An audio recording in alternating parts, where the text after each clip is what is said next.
Rio, um passeio pela história, com Milton Teixeira.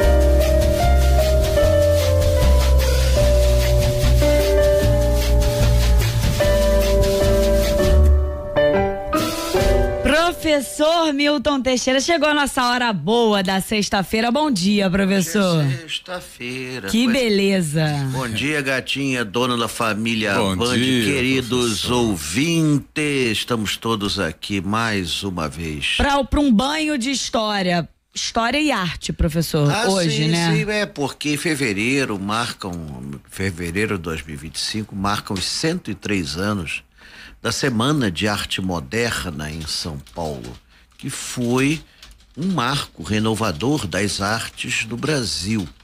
Nós aqui só tínhamos o academicismo, né, aquelas pinturas tradicionalistas, seguindo temas religiosos ou históricos. Tínhamos ótimos pintores, mas nós paramos de evoluir em relação às artes. Não acompanhamos impressionismo, expressionismo, cubismo, abstracionismo. E o resultado é que o Brasil ficou para trás das artes. 1922 era uma época de ruptura, era o centenário da independência do Brasil. Surgia em São Paulo o Partido Comunista, no Rio de Janeiro tinha a revolta do Forte de Copacabana, tinha a exposição do centenário da independência e os intelectuais resolveram fazer uma semana de arte moderna, capitaneada por Emiliano de Cavalcante, pintor carioca, com apoio da paulista Anita Malfatti, que é parente da minha mulher, aliás, por sinal. Anita Malfatti, Tarsila do Amaral, que não participou da semana de 22, que estava em Paris, mas deu um grande apoio. E artistas como John Graz, Vicente do Rego Monteiro, Zina Aita, arquitetos como Antônio Moya, George Trizenbel, músicos como Heitor Villa-Lobos participaram disso. Teve esquecimentos, né? Claro, alguém esqueceu os sambas do Rio de Janeiro, que foi a maior renovação musical do século e que foi deixada para trás pura e simplesmente. Afinal de contas, você tem que pensar que a semana de 22 foi patrocinada pelas famílias mais ricas de São Paulo. E os pintores, todos eles eram muito ricos, eram de famílias assim, cheias da grana, né? Então ninguém pensou muito em música de morro.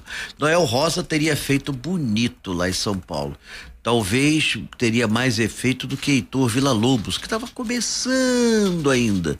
Ainda seria o grande renovador da música erudita nacional. A semana durou 13, 15, 17 de fevereiro de 1922, foi no Teatro Municipal de São Paulo e marcou esse encontro com a arte moderna. Em alguns momentos esse encontro foi traumático, com vaias, jogaram frutas e etc. Teve também uma parte literária muito importante, com Oswald de Andrade, Mário de Andrade, apesar da semelhança dos nomes, não eram parentes.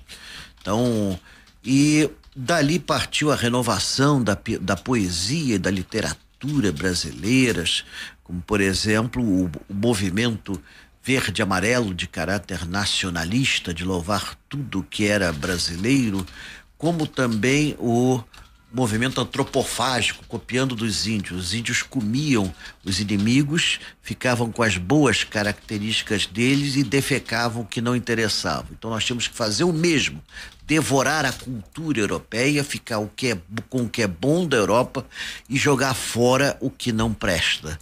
Então, essa era uma proposta muito interessante. Aliás, nós fazemos isso até hoje com tudo. Geralmente, quando lemos alguma coisa, nós guardamos na cabeça o que nos interessa e jogamos fora o que não nos toca. Essa semana foi, portanto, assim, um divisor de águas.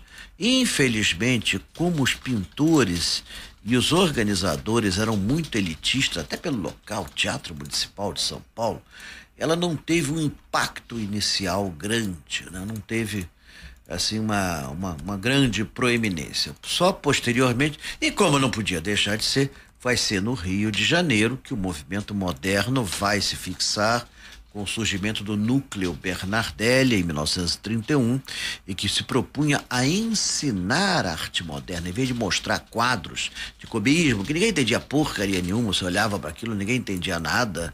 Eles procuraram ensinar o que era aquilo, como se fazia, por quê, e as propostas que estavam ocorrendo na Europa. Olha como era difícil estudar arte, né? As revistas eram em preto e branco. Imagina que coisa complicada. E até os textos modernistas europeus eram em francês, era em italiano. Você tinha que ser um poliglota para saber de tudo. Tudo bem, muita gente falava francês naquela época, mas é claro que o povão mal falava português, quanto mais francês. Então ele foi um movimento elitista, muito elitista, mas é um marco.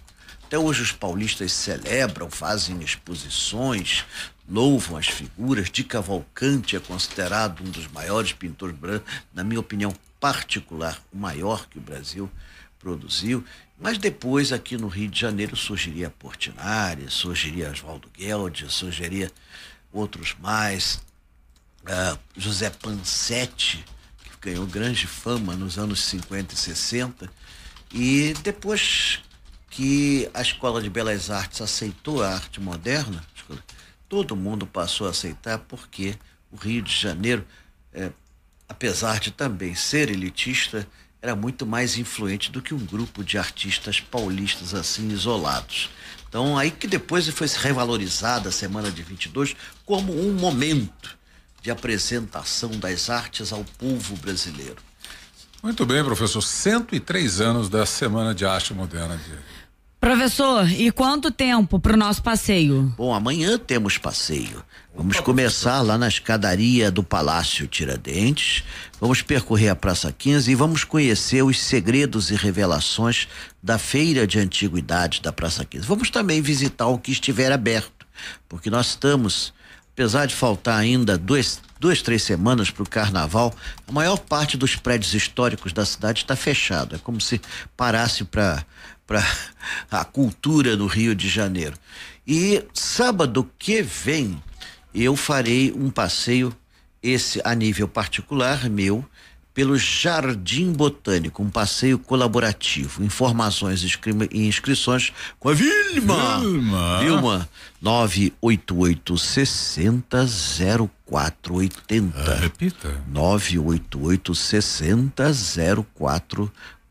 E acha que eu vou parar? Dia 22 ainda faço Catedral de São Sebastião e Museu de Arte Sacra. Também aí, particular, tudo beleza, com professor. Vilma. O pessoal se diverte, mas eu tô vendo cultura. Vamos passear, gente. Precisamos conhecer mais o Rio de Janeiro, mais a nossa arte, a nossa história. E tem mais. Passeio da Band, pelo menos o de amanhã, é gratuito. Já o dia 15, dia 22, nós temos uma pequena colaboração. Colaborativa. Para a Caixa do Professor Pobre, piedosa instituição fundada por mim, do qual sou diretor, chefe do contencioso e interno. Obrigado. Professor, um beijo para passeio, você. bom final de semana, professor. Igualmente para vocês também.